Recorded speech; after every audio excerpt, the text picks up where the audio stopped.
darker half would agree. Hello friends, आज के इस वीडियो में हम डिस्कस करेंगे कुछ ऐसे जरूरी लेसन्स जो नेटफ्लिक्स के मार्वल शोज और स्पेशली डेयरडेविल सीरीज ने सेट किए हैं, जो डेयरडेविल बॉर्न अगेन को एमसीयू का एक सक्सेसफुल शो बनाने में मददगार हो सकता है। डेयरडेविल बॉर्न अगेन फिर से स्पॉटलाइट में लाएगा मैट मर्डॉक को और नए एमसीयू सीरीज को नेटफ्लिक्स के डेयरडेविल और दूसरे मार्वल शोज से कुछ वैल्यूएबल लेसन सीखने की जरूरत है। चार्ली कॉक्स का डेयरडेविल सीरीज सीजन 3 पे 2018 में खत्म हो गया था। एक्टर कई सालों तक इस रोल से दूर रहे और फिर फाइनली 2021 की स्पाइडरमैन नो वे होम में मैट मर्डॉक के छोटे से कैमियो के साथ वापस आए। कॉक्स ने डेयरडेविल का role She Hulk attorney at law और इको में भी प्ले किया है। दो डिज्नी प्लस मार्वल सीरीज में दिखने के बाद अब कॉक्स अपना खुद का शो लेके आ रहे हैं।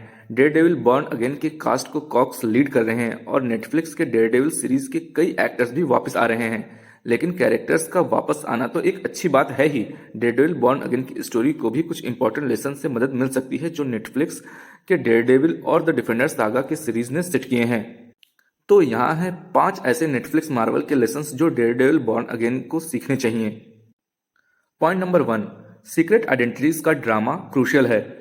एमसीयू में सुपर हीरोज की सीक्रेट आइडेंटिटीज काफी प्रॉब्लमेटिक हो गई है। कई हीरोज के पास सीक्रेट आइडेंटिटीज ही नहीं है या फिर उन्होंने अपनी आइडेंटिटी रिवील कर दी। डेयरडेविल उन कुछ एमसीयू हीरोज में से हैं जो अभी भी डबल लाइफ जीता है। ये उसके एक की एस्पेक्ट है जो कॉमिक्स और नेटफ्लिक्स सीरीज में देखा गया है और डेयरडेविल बॉर्न अगेन में ये काफी इंपॉर्टेंट होगा। मैट मर्डॉक के कुछ क्लोज वंस हैं जिनको वो प्रोटेक्ट करते हैं, तो डेयरडेविल और मैट के पर्सोनास को अलग रखना जरूरी है। ये शो इस ड्रामा को इफेक्टिवली एक्सप्लोर कर सकता है जो मैट के सीक्रेट की वजह से आता है। डेयरडेविल के सीजन 3 में विल्सन फिस्क ने मैट मर्डॉक की आइडेंटिटी जान ली थी। डेयरडेविल बॉर्न अगेन के टीजर में भी ये हिंट मिला है कि सीक्रेट आइडेंटिटी का एस्पेक्ट शो में काफी सिग्निफिकेंट होगा। पॉइंट नंबर 2, डेयरडेविल का नो किल रूल उसको एक अलग हीरो बनाता है। कुछ मार्वल हीरोज जैसे पनिशर को विलेंस को मारने में कोई दिक्कत नहीं होती, लेकिन डेयरडेविल उनमें से नहीं है। जैसे टॉम हॉलैंड का स्पाइडरमैन, डेयरडेविल के पास भी एक स्ट्रिक्ट नो किल रूल है। डेयरडेविल सीजन 3 के फिनाले में मैट ने किंगपिन को एक ब्रूटल फाइट में हरा दिया, लेकिन उसने विल्सन फिस्क को मारने से अपने आप को रोक लिया। ये दिखाता है कि डेयरडेविल के लिए जस्टिस सबसे पहले आता है, वेंजेंस नहीं। डेयरडेविल बॉर्न अगेन को भी ये लेसन अडॉप्ट करना होगा, क्योंकि अगर मैट मर्डॉक ने विलेंस को मारना शुरू कर दिया तो वो उनसे अलग नहीं रहेगा। इसका मतलब ये नहीं कि डेयरडेविल वायलेंट नहीं हो सकता, लेकिन उसके पास एक लाइन होनी चाहिए जो वो क्रॉस ना करे। पॉइंट नंबर 3, पनिशर को कभी टेम नहीं किया जा सकता। डेयरडेविल के पास एक नो किल रूल है, लेकिन ये बिल्कुल अपोजिट है फ्रैंक कैसल के एमओ। पनिशर एक एंटी हीरो है, डेयरडेविल जैसा फुल ऑन हीरो नहीं है।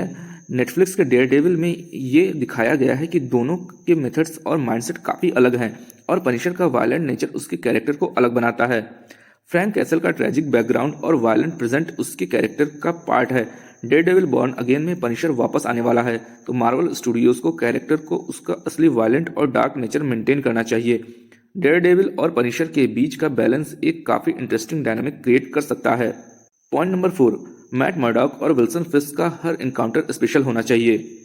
मैट और विल्सन फिस्क अक्सर एक दूसरे के लाइफ पर डायरेक्टली डील करे बिना भी इम्पैक्ट डालते थे। नेटफ्लिक्स के डेयरडेविल ने उनका हर इनकाउंटर को एक स्पेशल मोमेंट बनाया। डेयरडेविल बॉर्न अगेन में भी अगर फिस्क का मेजर रोल होगा तो उनके हर मीटिंग को इम्पैक्टफुल बनाना जरूरी होगा। पॉइंट नंबर 5, फॉगी और कैरन की मैट की लाइफ में इंपॉर्टेंट जगह। नेटफ्लिक्स के डेयरडेविल मैट मर्डॉक पे फोकस था, लेकिन उसका कैरेक्टर फॉगी नेल्सन और कैरन पेज के बिना कंप्लीट नहीं होता। डेयरडेविल बॉर्न अगेन में इनिशियल रिपोर्ट्स में कहा गया कि फॉगी और कैरन नहीं होंगे, जिसने फैंस को काफ़ी डिसअपॉइंट किया। लेकिन अब डेयरडेविल बॉर्न अगेन के क्रिएटिव ओवरहॉल के बाद ये कंफर्म है कि फॉगी और कैरन भी सीरीज में वापस आएंगे। ये कैरेक्टर्स मैट मर्डॉक के इमोशनल और प्रोफेशनल लाइफ के काफ़ी इंपॉर्टेंट एस्पेक्ट हैं और डेयरडेविल के सीक्रेट लाइफ की वजह से वो खुद डेंजर में आ सकते हैं। और एक bonus point, hallway fight scenes जरूरी हैं। नेटफ्लिक्स के डेयरडेविल और डिफेंडर्स सागा को उनके डार्क थीम्स और वायलेंट एक्शन सीन्स के लिए जाना जाता है। डेयरडेविल बॉर्न अगेन में भी ऐसे सीन्स होने चाहिए ताकि शो फैंस को एक्सपेक्टेशन पर खरा उतर सके। नेटफ्लिक्स डेयरडेविल सीरीज के हॉलवे फाइट सीन्स आइकॉनिक हैं और फैंस के लिए ये काफ़ी एंटिसिपेशन का मोमेंट होता था। मार्वल स्टूडियोज ने शी हल्क में डेयरडेविल का कैमियो करवा के एक छोटा सा हॉलवे फाइट रेफरेंस दिया था, लेकिन डेयरडेविल बॉर्न अगेन को फैंस के एक्सपेक्टेशन पर खरा उतरना होगा और एक और थ्रिलिंग हॉलवे फाइट सीन्स जरूर दिखाना चाहिए। और भी कुछ पॉइंट्स हैं जो डेयरडेविल बॉर्न अगेन के लिए काम कर सकता है, जैसे कि मैट का फेथ उसके कैरेक्टर के इंपॉर्टेंट पार्ट है। दूसरा, बुल्स आई एक मर्सिलेस किलर है तो उसको उसी के रूप में दिखाना चाहिए। और एक पॉइंट हो सकता है कोर्टरूम सीन्स भी उतने ही एंगेजिंग हो सकती हैं जितनी एक्शन सीक्वेंसेस। और आखिरी में थोड़ा बहुत सीजीआई में भी एक एंगेजिंग सुपर हीरो की सीरीज बनाई जा सकती है। तो फ्रेंड्स, ये थे वो 5 जरूरी लेसन्स जो एमसीयू को नेटफ्लिक्स के डेयरडेविल सीरीज से सीखने चाहिए ताकि डेयरडेविल बॉर्न अगेन एक हिट बन सके। अगर आप भी डेयरडेविल और एमसीयू के फैन हैं तो कमेंट्स में अपने थॉट्स जरूर शेयर करें, और अगर आपको ये वीडियो पसंद आई तो लाइक और सब्सक्राइब करना मत भूलिएगा। मिलते हैं आपसे नेक्स्ट वीडियो में। To stop me, but you're not going to do it. You sure about that?